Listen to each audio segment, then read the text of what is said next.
Welcome back to another technical deep dive here in the debug zone.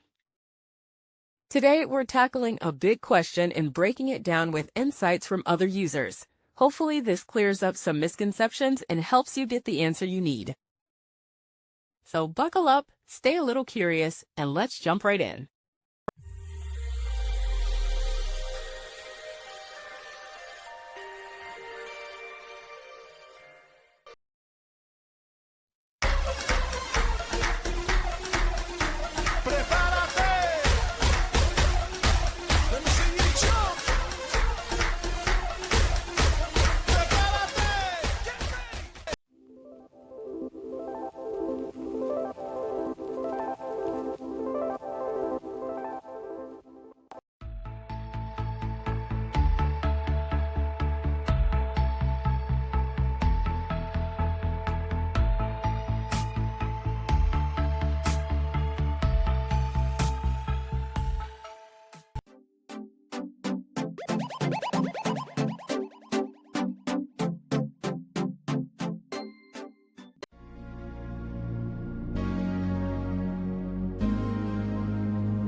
And that's a wrap.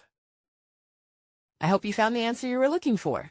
If you did, take a second to hit that subscribe button. It really helps out. And let me know in the comments which solution worked best for you. See you next time in the debug zone.